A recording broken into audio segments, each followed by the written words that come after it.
Salut, bienvenue sur After Stade, votre rendez-vous football. Une émission de choix aujourd'hui avec un invité spécial. Vous avez été nombreux à nous le demander. On a réussi à l'avoir sur ce plateau. Mon invité du jour est Amir Abdou, c'est le sélectionneur des Comores. Amir Abdou, bienvenue sur After Stade. Merci. Bonjour. Avec vous, on va revenir sur plusieurs points autour du football comorien. D'abord, on va parler forcément de l'actualité avec la CAN 2021, ces éliminatoires qui ont débuté. On va aussi revenir sur la sélection des Comores.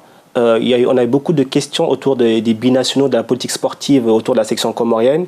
Et aussi, après, pour finir, on va parler un petit peu de votre actualité, de votre façon de faire, votre philosophie et aussi du football comorien. Alors déjà, pour commencer, forcément, on va parler de cette CAN 2021 qui se profile. Il y a déjà eu 2 journées éliminatoires. Les Comores ont battu le Togo à Lomé et ensuite on fait match nul contre l'Égypte. 4 points en 2 matchs. Est-ce que c'était l'objectif ou alors vous l'avez déjà dépassé? Non. Au départ, on souhaitait déjà avoir de bons résultats. Le premier match, c'était le premier match à l'extérieur, qui était contre le Togo, c'était de se rassurer. Les garçons ont fait plus. Ils sont allés chercher un résultat positif et on est très contents. Et d'autant plus que c'est notre première victoire à l'extérieur de l'histoire de cette sélection, puisque cette fédération elle est toute jeune. Elle est de 2006. Elle a eu la filiation depuis 2006. Et voilà, on est très content d'être à ce stade-là, et en espérant que ça continue et qu'on puisse avancer crescendo. Alors justement, on va revenir sur ce match contre le Togo. Vous l'avez dit, c'est la première victoire de l'histoire des Comores à l'extérieur, en match éliminatoire. Comment est-ce que vous avez préparé ce match en particulier? Écoutez, on est sorti d'une élimination très prématurée contre le Togo au mois de septembre. C'est pour la Coupe du Monde, ça? Oui, c'était les qualifications, un tour préliminaire pour la Coupe du Monde. Donc il a fallu se remettre en question, trouver des solutions. Donc on s'est remis en question avec le staff, on a beaucoup travaillé pour préparer ces 2 matchs-là. On savait que s'il fallait exister pour participer à une qualification de la CAN, ces 2 matchs-là étaient cruciaux pour nous. On a eu un match amical au mois d'octobre contre la Guinée-Conakry à Versailles. Ça s'est très bien passé. On a fait un très bon stage au centre technique à Châteauroux. Puis on avait un gros capital confiance. Quand on est parti jouer au Togo, on était très confiants. On connaissait les forces et les faiblesses de cette équipe. On a bien travaillé dessus. J'étais obligé de rechanger mon système. Voilà, ça a été un travail très long et ce système-là, on l'a mis en place contre la Guinée-Conakry. Voilà, parce qu'on a beaucoup bossé dessus, mais après, comme j'ai dit, on n'est pas figé. Je m'adapte aussi à mes joueurs, donc ça a marché. Pour l'instant, ça marche. On n'a pas de faille, puisqu'il faut savoir qu'on n'a pas pris de but depuis 3 matchs. Voilà, l'objectif a été atteint et on est très fiers d'être à ce niveau-là. Et vous aviez pointé du doigt le fait que l'équipe du Togo était actuellement en plein doute?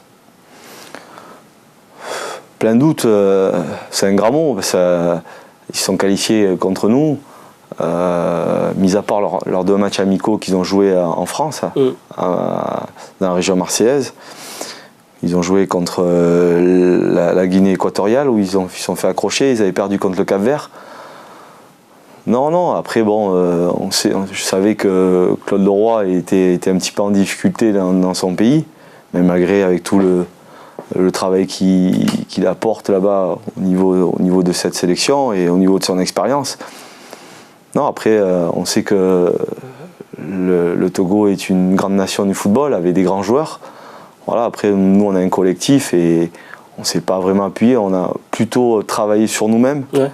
Parce qu'il fallait se mettre la tête à l'endroit et comme je l'ai dit, ça a réussi. Et puis parce qu'à force de travailler et de persévérer, on arrive à avoir des résultats.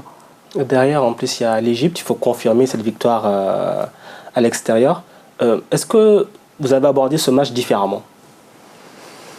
Non, Parce que déjà d'une, moi je remercie beaucoup le gouvernement parce que vous savez, pour voyager en Afrique, c'est une horreur. Parce qu'il faut passer par des pays à des compagnies d'origine. Il y a beaucoup d'escales et tout. Beaucoup d'escales. Donc là, l'État nous a octroyé un avion qui est venu nous chercher au Togo, qu'on a pu rentrer, même si on a fait deux escales, on avait un avion privé. Ça nous a permis d'arriver le lendemain. Parce que si on n'avait pas eu l'aide de l'État, ben on serait arrivé 24 heures ou 48 heures avant le match. Donc ça nous a permis de bien nous préparer et d'aborder ce match dans les meilleures conditions. Et puis ensuite on était galvanisés. On a gagné ce premier match à l'extérieur. On avait l'équipe était, la fatigue a été derrière nous, quoi. Donc en plus chez nous, devant notre nouveau stade, les joueurs étaient très très concernés, concentrés. On avait envie de faire quelque chose. Voilà. Après moi, ce que j'ai à dire par rapport avec toute modestie, contre l'Égypte, voilà, on manque de regrets par rapport au résultat, parce qu'on doit faire mieux. Ouais. On a eu quand même... Il y a des occasions. On a eu 58% de possession de balles, ce qui est énorme. Voilà, physiquement, on était très très bien. Les Égyptiens ont fini sur les rotules sur la fin de match. Voilà, les joueurs étaient abattus en fin de match, quoi. Donc, mais bon, après... Faut pas cracher dans la soupe. Hein. Alors, mais justement, quand on connaît un petit peu les statuts qu'a l'Égypte en Afrique, quand on sort d'un match comme ça contre l'Égypte et qu'on a des regrets, est-ce qu'on ne se dit pas, psychologiquement, on a passé un cap? Oui, on a tiré beaucoup d'enseignements sur les autres éditions. Je me rappelle le premier match qu'on a gagné contre le Botswana, c'était le premier match, il y a 3 ans de ça, le premier match de la sélection, à avoir gagné un match officiel. Oui, on se sent fort, et même si c'est l'Égypte, on sait que c'est une grande équipe avec un gros palmarès. Voilà, après le football, c'est le football, hein, donc et puis vu la physionomie du match, voilà, il n'y avait pas photo, quoi. Voilà, je pense que ils peuvent pas dire le contraire, les Égyptiens. Voilà, c'est pas une question de mépris, hein, ils nous ont pas méprisés du tout, puisqu'ils nous ont pris. Je sais que derrière, ils ont bien préparé leur match. Voilà, après, nous, on a un football alléchant. On essaye de faire plaisir aussi au public. On est joueurs. On a une équipe très, très technique. Voilà, parce qu'on n'est pas des très, très gros gabarits. Parce que quand on voit les Égyptiens, il y a plus de 5-8 cm de plus que certains de mes joueurs. Voilà, donc non, on a été parfait. Je ne vais pas dire parfait parce que le résultat il a été nul, mais voilà, on aurait souhaité avoir un résultat positif, quoi. Ouais. Alors au sortir de ce premier tiers de ces éliminatoires, vous avez donc 4 points en 2 matchs. Objectif atteint, dépassé, ou c'était le minimum? Je vous l'ai dit, hein, moi j'espérais un nul au Togo. Je me retrouve avec 4 points, quoi. Je vous dis, les joueurs sont surpassés avec abnégation et sérieux.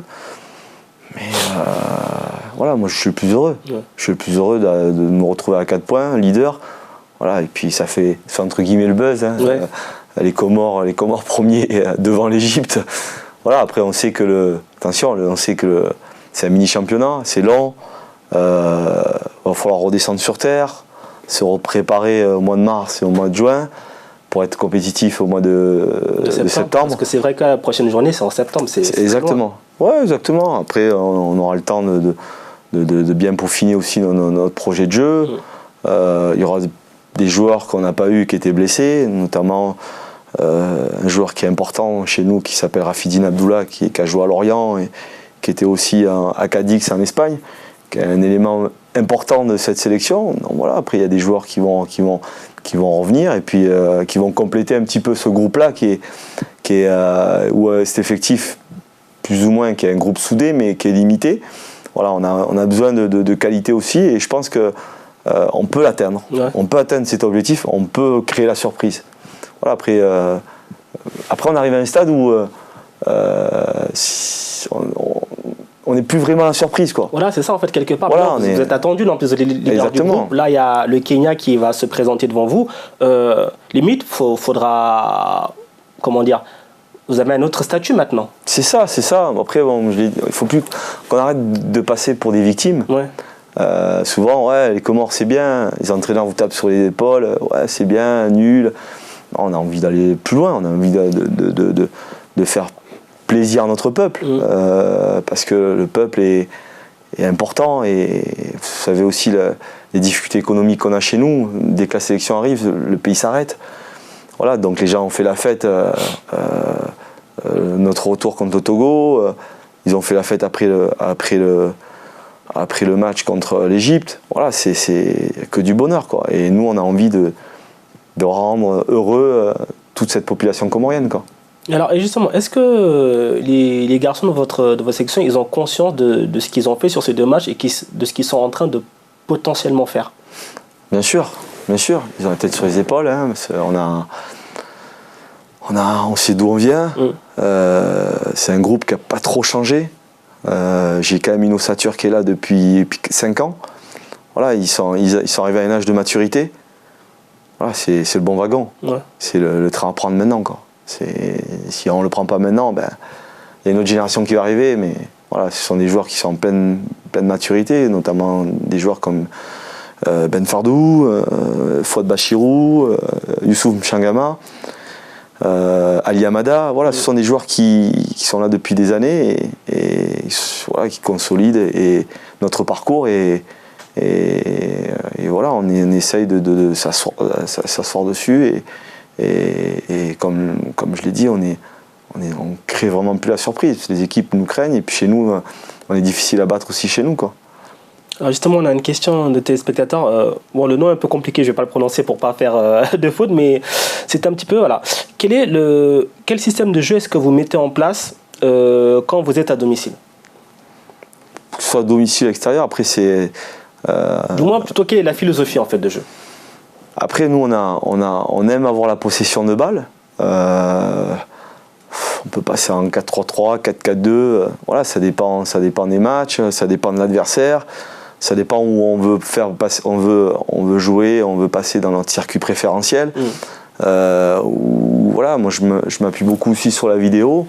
Voilà, on sait à des endroits où l'adversaire est en difficulté sur un travail défensif. Voilà, après ça dépend où on a le bloc. Voilà, il y a beaucoup de paramètres. Après bon, c'est un laboratoire en fait, hein, et on prend le temps d'avoir une réflexion par rapport aussi à l'adversaire, et puis voilà, ça nous arrive aussi quand on laisse aussi le ballon à l'adversaire aussi pour mieux les contrer. Voilà, c'est des choses qui se travaillent et forcément, bon, je peux pas vous le dire en tel, mais voilà, il y a plusieurs systèmes. Je suis pas figé, quoi, par rapport à un système.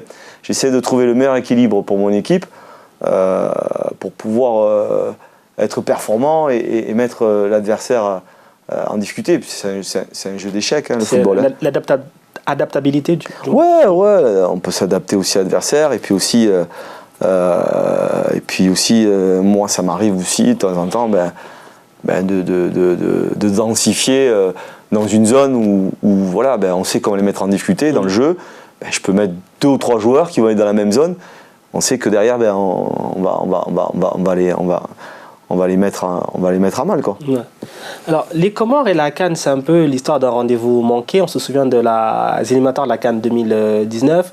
Il y a eu pas mal d'affaires, on va dire, au niveau juridique, avec notamment la CAF et le Cameroun, le tribunal arbitral du sport qui a été saisi, qui finalement a tranché en défaveur des Comores. Comment est-ce que vous avez vécu cette période-là?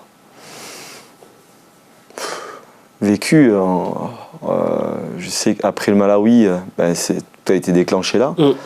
Voilà. Nous, on a vécu comme une forme d'injustice, quoi. Voilà, le règlement était clair et net. Après, bon, il y a les instances juridiques qui sont là, c'est eux qui décident. Mais nous, on était persuadés que en dehors du terrain, on avait 100% raison. Ouais. Et je pense que les gens l'ont vu. Mais bon, malheureusement, on n'est pas maître de décision et la pilule a été difficile à avaler. Notamment parce qu'en plus, ce qui s'était passé, on se préparait pas. Au mois de juin, on nous annonce qu'on doit faire un match contre la Côte d'Ivoire. La moitié de mes joueurs sont partis en congé. On n'y croyait plus. Donc, on a perdu 3-1 contre la Côte d'Ivoire sur une préparation où il me manquait 70% de mon effectif. On perd 3-1 à Boulogne-sur-Mer. C'était une période difficile. Et bon, voilà, la pilule a été difficile à avaler, mais on a passé outre et on est passé à autre chose et on essaie d'avancer crescendo, quoi. Et à un moment donné, vous n'avez pas eu peur que justement ça casse la dynamique de votre groupe? Non. Après, comme je l'ai dit, les joueurs sont intelligents. Il y avait le côté administratif qui pouvait nous faire amener à cette CAN. Oui. Après, comme je l'ai dit, c'est vrai qu'il y a ce côté administratif et juridique qui devait nous amener à cette CAN. Mais après, sur le terrain, il y a eu beaucoup de regrets. On perd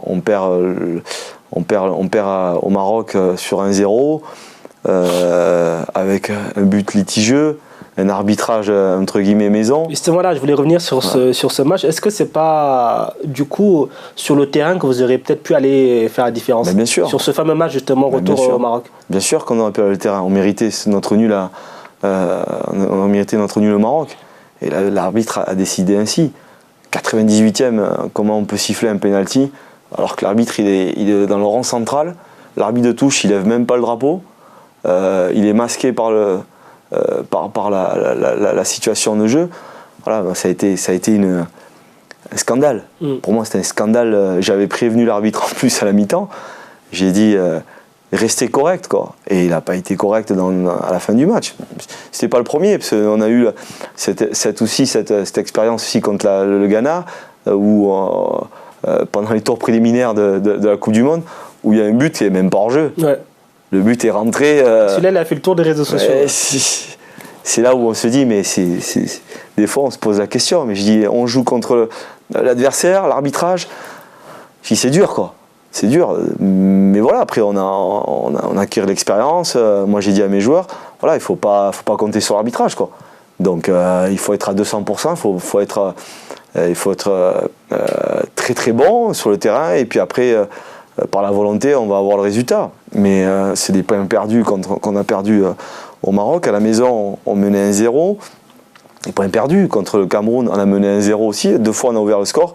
Voilà, par manque aussi de concentration, par manque aussi d'expérience aussi. Et après, il faut savoir aussi qu'on a des joueurs qui, pour moi, ce sont aussi des joueurs qui font partie de cette ossature, voilà, qui étaient en période de doute aussi, hein, qui n'avaient pas de club, qui n'avaient pas de temps de jeu. Voilà, on s'est écroulé à la 80e minute, on manquait de rythme. Voilà, c'est tout ça, ce sont des paramètres. Et donc ça fait que grâce à ces matchs-là, on a su prendre tous ces éléments-là pour pouvoir avancer, quoi. Et du coup, alors c'est un arbitrage maison ou c'est plutôt l'arbitrage Comore que vous êtes encore considéré peut-être comme une petite équipe? Ou un mix des deux? Il faut savoir aussi, parce que Hervé, j'en parlais aussi avec Hervé Renard, il y a eu aussi de l'injustice en Coupe du Monde, comme il l'a dit lui. Voilà, c'est exactement la même chose. Il faut pas se leurrer, on est une petite nation, on n'est pas arbitré pareil. Moi je le vois, c'est beaucoup de mépris, c'est une pression énorme avant le match au niveau des arbitres. Voilà. À domicile ou à l'extérieur? À domicile, à l'extérieur. Je vois l'arbitre, comment on est traité dans nos vestiaires avant le match. Voilà, je pense pas qu'il va traiter l'Égypte pareil, quoi. Voilà, on a des coups de pression. Mais bon, après, il faut savoir faire le dos rond. Après, bon, ça fait partie du scénario. Mais bon, après, nous, on essaie d'être exemplaires sur le terrain. Et on sait que tous ces éléments-là, on les connaît. Mais par la volonté, ça tourne, quoi. Alors justement, on dit quoi à ces joueurs qu'on voit justement un arbitre qui met la pression, qui, comme vous dites, n'est pas correct, le match n'a même pas encore commencé. Les joueurs, ça, ils le ressentent aussi. Bien sûr. Comment on fait pour les calmer, les canaliser? Ils le savent. Ils le savent. À force de jouer les matchs en Afrique, ils le savent. Les injustices, on en a eu plein. On joue l'Ouganda eux jouaient sur le dernier match qu'ils devaient jouer. C'était s'ils nous gagnaient, ils partaient à la CAN. Depuis 78, le stade il était bondé. Il y avait 80 000 personnes. L'arbitre, avec cette pression, il siffle un but qui était hors jeu. Pardon, il accorde un but qui était hors jeu. Ouais. Mais on se pose la question. J'ai dit, mais à un moment donné, il y a ce côté de l'équipe adverse domicile, ce contexte en disant que voilà, l'Ouganda, depuis 78, on va partir à la CAN, il joue contre les Comores, qui n'a aucune chance, entre guillemets, de se qualifier. Voilà, il y a ce côté qui balance. Ouais. Cette balance-là, elle se fait. Et moi, je trouve ça incorrect, injuste. C'est pas parce que c'est l'Égypte ou une autre grande nation qu'on doit les favoriser. Ils n'ont pas besoin de ça. Ils ont déjà des joueurs de qualité. Est-ce que vous diriez que la donne elle a un petit peu changé maintenant avec la CAN à 24 ? Comme il y a plus d'équipes qui vont se qualifier, mais du coup, c'est peut-être différent. Ou pas forcément. Moi, je peux vous dire que les deux matchs qu'on a eus, on est tombé sur deux bons arbitres. Ouais. Voilà. Et il n'y a rien à dire. Rien à dire. Togo et Égypte. Ouais, Togo et Égypte, c'était correct. Les fautes. Après, on est toujours. On est dans un amphithéâtre. Hein, et forcément, on joue aussi avec les acteurs. Et les arbitres font partie de ces acteurs. Et je pense que comme vous le dites sur cette CAN à 24, elle est favorable aussi sur des nations comme la nôtre, où forcément, quand vous voyez, vous tirez le chapeau, vous faites les poules, toujours il y a une grande nation, et puis nous on est toujours en dernier, parce que... Chapeau 4. Ouais, chapeau 4. Pour l'instant. Pour l'instant. Mais je pense que c'est une bonne chose. C'est une bonne chose, du moins pour nous, quoi. Du moins pour nous, pour les petites nations. Voilà, les gens pourront dire que voilà, la CAN elle est de moins bonne qualité, il y a trop d'équipes, etc. Mais il faut voir aussi le parcours qu'a fait Madagascar aussi. Aussi c'est le Burundi aussi, la Mauritanie. Burundi qui a fait un bon parcours aussi. C'est Burundi qui a fait un bon parcours, je ne sais plus, avec l'équipe du Sud. Non, du Bénin, pardon. Du Bénin, pardon. Qui a fait un bon parcours aussi. Mais voilà, on dit que voilà, les autres équipes sont sorties avant, les grandes nations. Alors que les petites nations, certaines petites nations étaient là. Non, je ne suis pas d'accord. Ça montre aussi que le football africain évolue, il y a de la qualité et il n'y a plus de petites équipes. Donc là, clairement, l'objectif, c'est qualification CAN 2021 ? Bien sûr. Bien sûr, moi, je ne me cache pas, parce que c'est, comme je l'ai dit, on arrive à un certain stade où voilà, on a envie d'exister. Est-ce que du coup, ça ne met pas la pression sur votre groupe ou non ? Non, pas du tout. Non, pas du tout, parce qu'on se l'est fixé. Moi, on avançait masqué à une période. Maintenant, j'avance plus masqué. L'objectif, c'est...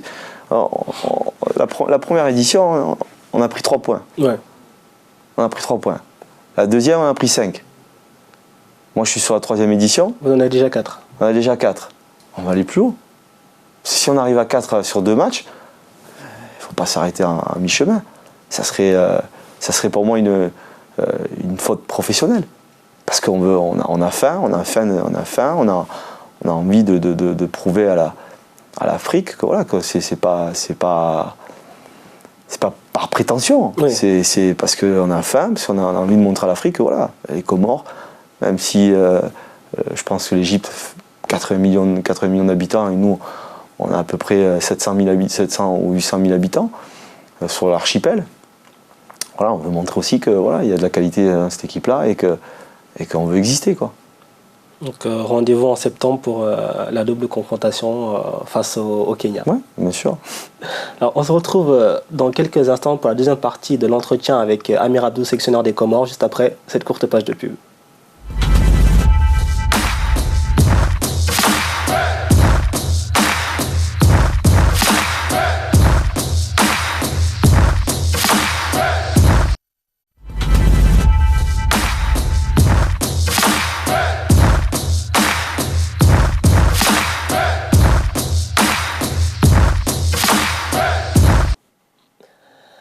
After Stade, deuxième partie avec notre invité spécial, Amir Abdou, sélectionneur des Comores.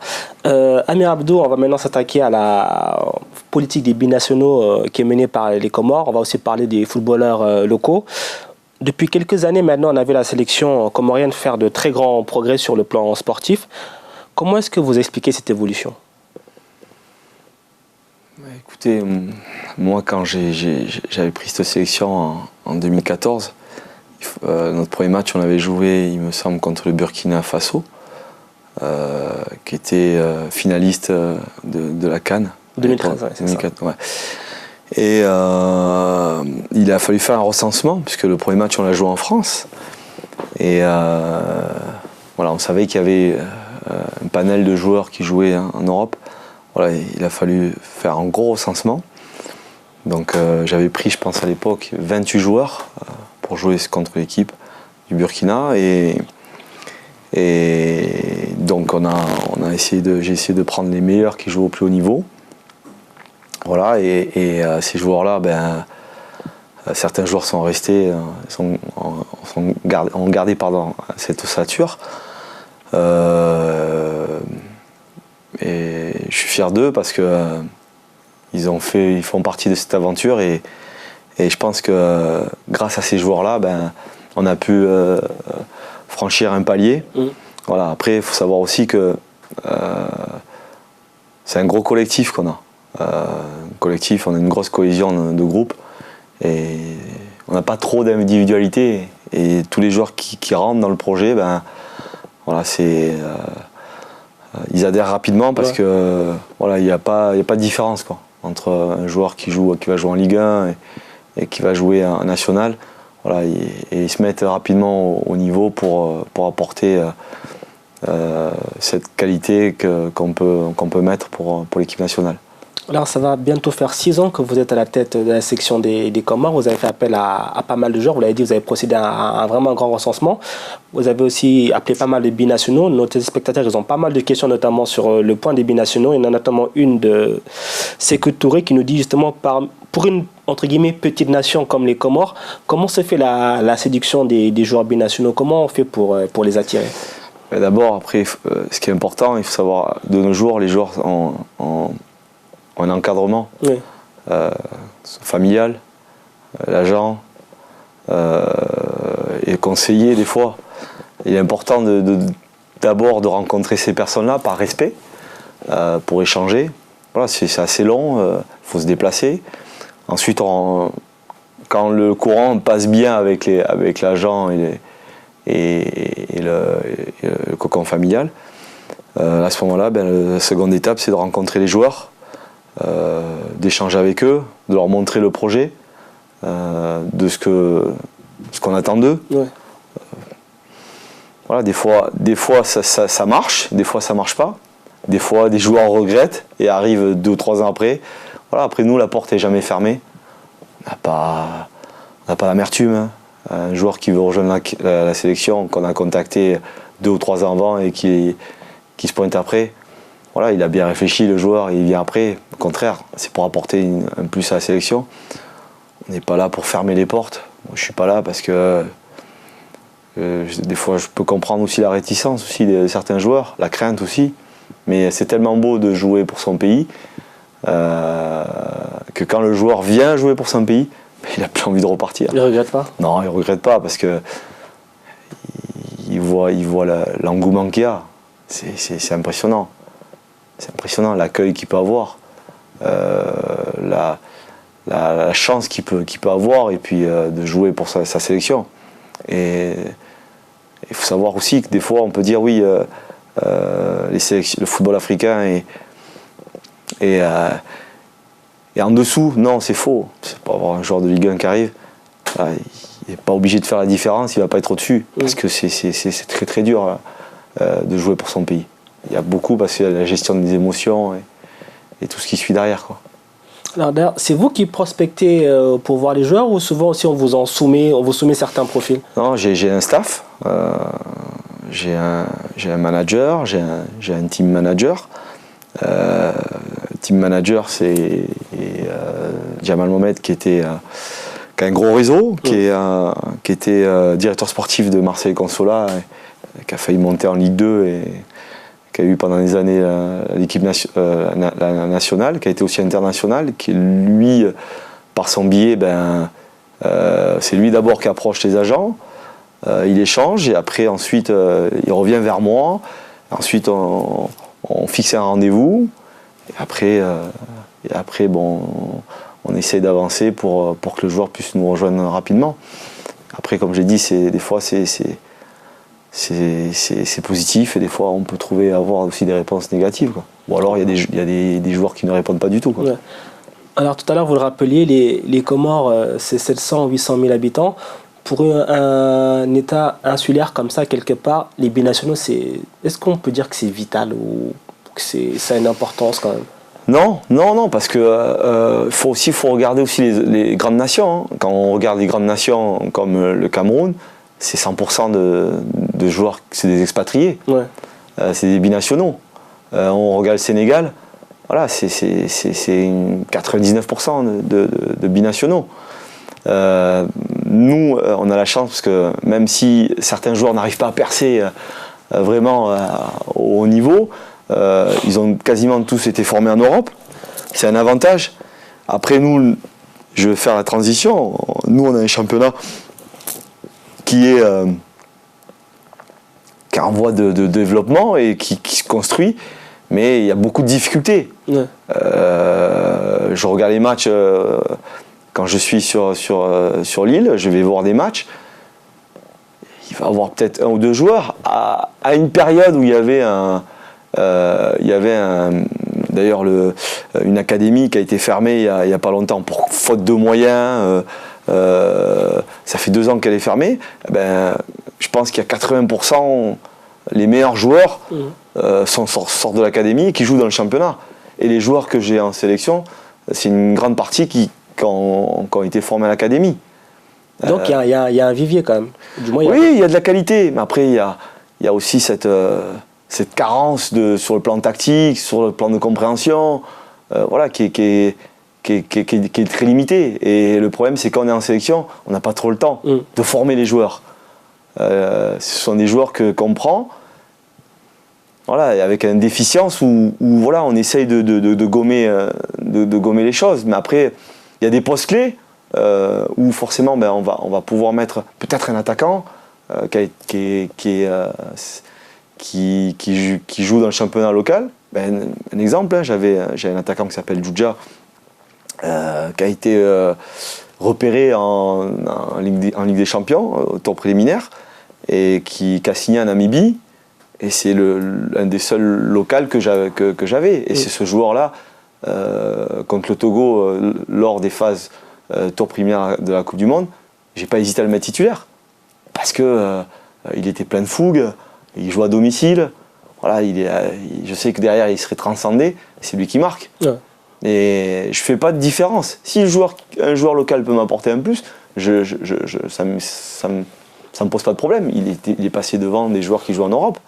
Donc, moi, ça me pose... C'est pas forcément une question de niveau, c'est... Si, c'est une question de niveau, mais je veux dire que si le joueur répond à mes attentes, ouais. J'ai pas d'hésitation à le mettre titulaire. Parce que je sais qu'il va m'apporter un plus. Et je me suis pas trompé. Après, voilà, il peut le faire sur un match, mais ça va être peut-être difficile de le faire sur un second ou sur un troisième match. Voilà, parce que il y a ces carences que peut-être je vais lui demander, ces problèmes de compréhension, c'est pas de sa faute, ouais. C'est qu'il n'a pas été formé.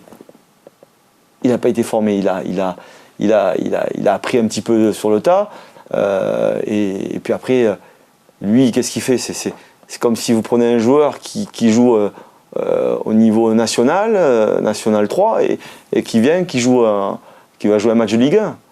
Voilà, il y a vraiment un écart. Ouais. Donc le rythme va plus vite, l'émotion aussi, voilà, et il y a tous ces paramètres qu'il faut savoir gérer. Et je pense que sur un match, un joueur comme ça peut le faire, ouais. Mais pas sur la durée. Alors, Récemment, dans la presse, il y a eu des noms de potentiels binationaux qui pourraient venir vous renforcer, qui ont fuité. On a parlé de Zaid Youssouf, Miziane Maoulida ou encore Wesley Saïd. Est-ce que c'est vrai qu'il y a un intérêt pour eux? Bien sûr qu'il y a un intérêt. C'est des Comoriens. C'est les enfants, les parents qui sont nés aux Comores et qu'on pense à eux. Ce sont des joueurs qui sont quand même attachés à leur pays.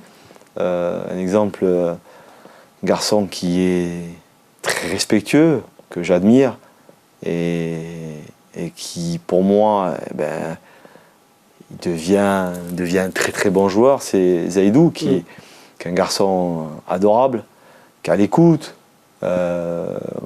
qui échange, on échange. Voilà, il sait qu'actuellement il a une équipe de France espoir. Il y est pour l'instant, il fait ses matchs en Ligue 1, il a un gros potentiel, mais il a été correct en disant voilà, moi pour l'instant je suis en équipe de France jeune, il continue sa formation. Vous pouvez comprendre que forcément quand on est dans le giron équipe de France... Je le comprends, ouais. Après bon, c'est son choix, il y a des gens qui ne vont pas le comprendre. Les gens vont dire oui, il renie sa patrie. Non, c'est faux. C'est faux. Il faut savoir aussi être compréhensif par rapport à ce joueur-là. Et qu'en plus, il n'a pas du tout la grosse tête et la tête sur les épaules. Voilà, c'est issu de bonnes familles. Voilà, moi, je suis très respectueux par rapport à ce joueur-là, à ce garçon. Après, bon, il y a des joueurs qui ne répondent pas au téléphone, ou difficiles à avoir. Voilà. Après, bon, Wesley... il a cette double nationalité qui est même trois nationalités, puisqu'il est français, sa mère est mauricienne, son père est comorien. Voilà, après, bon, nous, on a essayé de le draguer à plusieurs reprises. Voilà, on continue aussi à vouloir qu'il nous rejoigne. Il n'est pas encore très réceptif. C'est comme ça, c'est mi-figue, mi-raisin, mais bon, on espère toujours, on a toujours espoir parce que c'est un joueur de qualité, c'est un très très bon joueur. Il y a Méziane aussi. Voilà. Après, il faut savoir aussi que les Comores c'est exposé maintenant. Il faut que les joueurs aussi comprennent que c'est un plus souci. Il y a des joueurs qui peuvent aussi être en difficulté, comme Méziane qui est en difficulté dans son club à Nice. Voilà, ça peut aussi une source d'échappatoire. Échappatoire pour lui, dans le sens où voilà, il va jouer pour son pays, il va retrouver une autre dynamique, ça va le rebooster. Voilà, et je pense qu'il voilà, y a des joueurs qui ont fait leur carrière par rapport à la sélection, notamment les Fouad Bachirou, les Ben Fardou, les Youssouf Mchangama. Voilà, ce sont des joueurs qui ont fait leur carrière grâce à la sélection, par leurs résultats, voilà, par leur patriotisme. Voilà, ce sont des joueurs qui sont là et que forcément on attend beaucoup de ces joueurs-là, mais je suis pas maître. Il y a aussi un bon joueur aussi qu'on attend aussi. Il y a Christopher Roquia qui a la double nationalité, qui joue à Sochaux. Voilà, après bon, peut-être grâce aux résultats qu'on a, ils vont peut-être nous contacter. Alors, est-ce qu'à un moment donné où vous laissez toujours la porte ouverte ou à un moment donné vous dites, bon, là, quand même, on a testé, essayé, il y a un refus et on va laisser tomber? Non, pas tomber, faut pas... il faut être compréhensible des fois. Non, on laisse pas tomber, on échange, après... faut pas forcer le joueur. Si le joueur a envie de porter le maillot de la sélection, il va le porter. Et je sais que le joueur, quand il va venir, derrière, il va réfléchir et dire purée, mais j'aurais dû venir plus tôt. Et ce sont tous les joueurs qu'on a pu contacter. Des joueurs comme Ali Amada. C'est ce qu'ils vous disent? Oui, au départ, ça a été difficile. Je suis allé combien de fois sur Toulouse? Au moins 5 fois, je me suis déplacé sur Toulouse, à lui parler, à lui raisonner. Et au final, il a décidé de venir. Et sa réponse, voilà, j'aurais dû venir plus tôt. Donc ça fait partie, comme les Jamel Bakar aussi, ce sont aussi des joueurs qui auraient souhaité aussi venir plus tôt. Parce qu'après, c'est vrai, de l'extérieur, on peut dire oui, les Comores, c'est pas structuré, c'est quoi cette équipe, voilà, ils n'ont pas de moyens. Nous, on essaie de se structurer, on essaie d'être professionnel. Mais après, comme on le dit, voilà, après, c'est à deux vitesses. Hein. Ouais. Nous, en termes techniques, staff technique, on n'a rien à se reprocher. Les joueurs, ils nous ont rien à nous reprocher. Après, l'autre plan, c'est l'organisation. Voilà, on sait qu'en Afrique, pas que le nôtre, hein, pas que notre pays. On a même vu des grosses sélections. Hein. Voilà, même des grosses sélections qui ont des problèmes aussi sur les billets d'avion, sur plusieurs choses, quoi. Justement, on va revenir un petit peu sur tous ces paramètres autour de l'organisation d'une sélection avec la gestion des fédérations. Vous êtes à la tête de la sélection comorienne donc, depuis 2014, janvier 2014, ça va donc bientôt faire 6 ans que vous êtes en poste. C'est énorme quand on connaît la durée de vie des sélectionneurs sur le continent, avec tout le temps cette culture du résultat. Comment est-ce que vous expliquez cette longévité déjà? Il faut savoir que, alors, 2014, j'ai fait un match amical, j'ai fait un tour préliminaire, qualification pour la CAN, puisqu'à l'époque, il fallait rentrer en tour préliminaire. Vous étiez encore petit. J'étais encore petit. D'ailleurs, on avait fait un bon résultat. On avait perdu 15-0. C'était en hors période de date FIFA. On avait perdu 1-0 au Kenya. C'était Wanyama qui avait marqué de 35 mètres. Un but extraordinaire. On fait un partout chez nous. Et la sélection, après, elle est restée en stand-by pendant 1 an. Pour faute de moyens. On n'a pas fait de match amicaux, on a rebasculé sur les qualifications et ça a été dur. Après, on est une fédération qui a très peu de moyens. Moi, je connais bien le pays. J'ai beaucoup de punacité, je suis punace. Je suis un travailleur acharné. Je lâche rien. Donc c'est pour ça que je suis encore là. Pourtant, j'ai eu la foudre de beaucoup de gens, des Comoriens. Voilà, moi, je lis pas la presse. On est toujours visé en tant que sélectionneur. Quand on n'a pas de résultat, les gens ils savent pas toutes les difficultés qu'on a. Moi, j'ai la confiance de mes joueurs. C'est l'essentiel. J'avais la confiance de mes dirigeants. C'est l'essentiel. Après, le reste, c'est de la spéculation, c'est de la jalousie. Je passe outre. Et je sais que derrière, on est dans le vrai. Voilà, après, ce sont les gens qui nous ont critiqués, ils retournent leur veste. Actuellement, c'est un peu compliqué. Ouais, moi, ça me fait rire, quoi. Ça me fait rire. Donc, c'est avec l'expérience, maintenant, j'avance tout doucement et je fais pas attention. Alors, vous vivez à Marseille? Non, pas du tout. Plus du tout? Sur Agen. Sur Agen maintenant? Ouais, sur Agen. Et du coup, voilà, c'est quand même loin des Comores. C'est ça. Comment est-ce qu'on fait pour s'organiser? Parce que par exemple là, vous revenez, ça fait 1 mois que vous n'êtes pas rentré chez vous. Oui. Je m'organise, je travaille beaucoup chez moi. D'ailleurs là, je vais rentrer, là j'ai tout le rapport des 2 matchs à faire et il va falloir que je l'envoie au comité de normalisation. Je regarde beaucoup de matchs, je me déplace, il faut savoir aussi que quasiment nos joueurs sont en Europe. Ouais. Je me déplace voir les joueurs, je les ai régulièrement au téléphone, je les suis. Je m'intéresse à eux, je les encourage, et puis je regarde beaucoup de matchs aussi. Voilà, et quand je prépare aussi l'adversaire, je la prépare 2 mois avant, parce que j'ai une espèce de petit laboratoire chez moi, donc on essaye de faire un travail d'expertise et de bien préparer ces matchs-là, parce que quand on est une nation comme la nôtre, voilà. Il faut que tous mes joueurs ont tous les éléments. Mes joueurs, de la taille du joueur, de l'âge du joueur, de leur circuit, voilà, il faut qu'ils aient tout en détail. Et ça, c'est des heures et des heures de travail. Et qu'on essaye de pouvoir leur mettre les bonnes consignes pour être performant. Et croyez-moi, c'est long.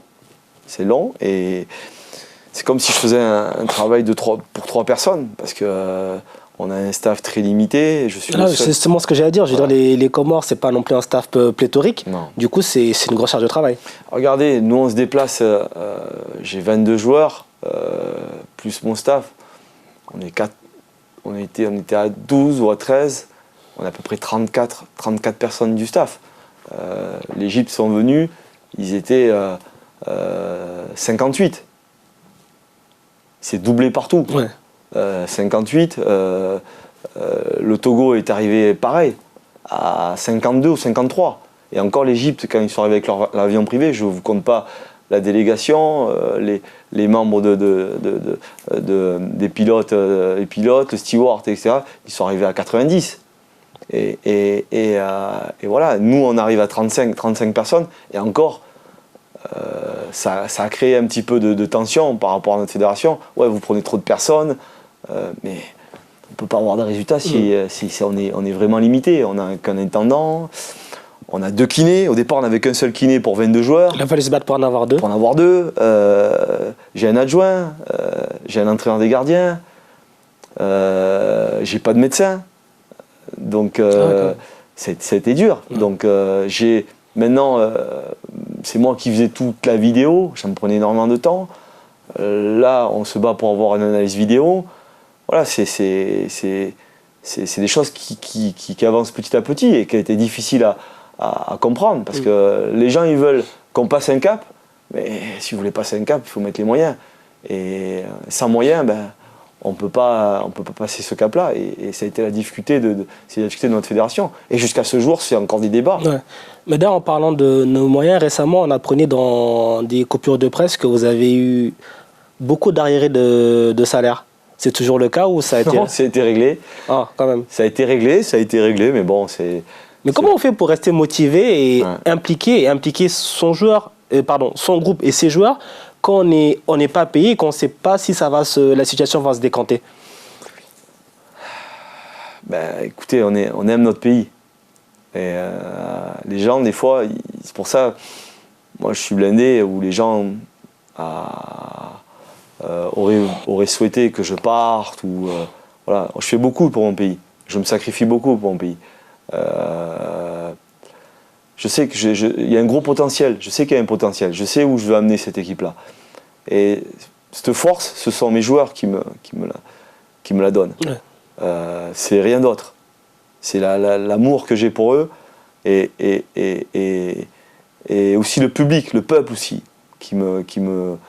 J'ai jamais fait de scène ou quoi que ce soit dans cette situation où elle est délicate. Mais je sais que derrière, il y a toujours la solution va toujours se décanter. Mais c'est dur parce qu'on bataille tous les jours.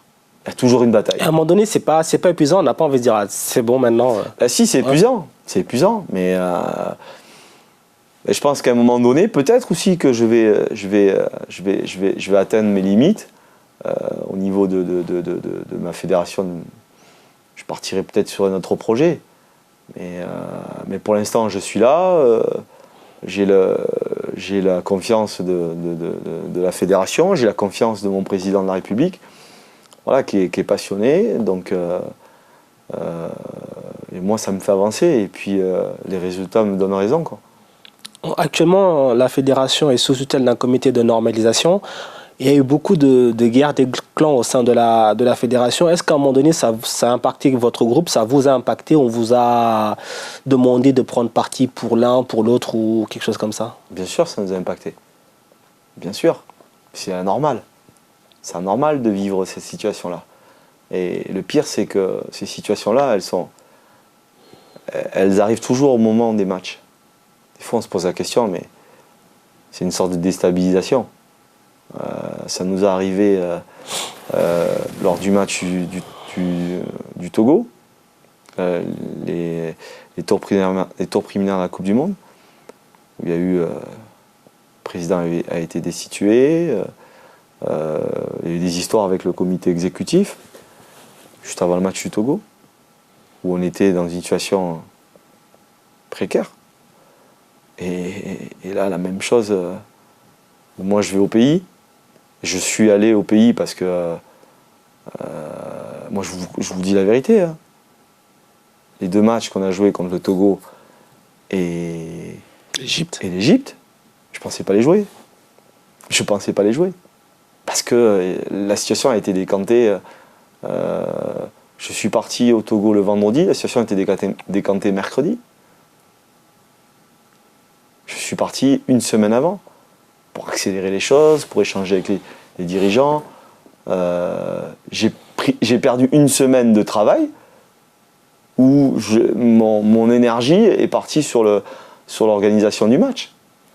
Parce que voilà, on était dans une situation où on ne savait pas trop. Le comité, il n'y avait pas de comité, il n'y avait personne. À l'époque, il n'y avait pas encore de comité d'organisation. Ouais.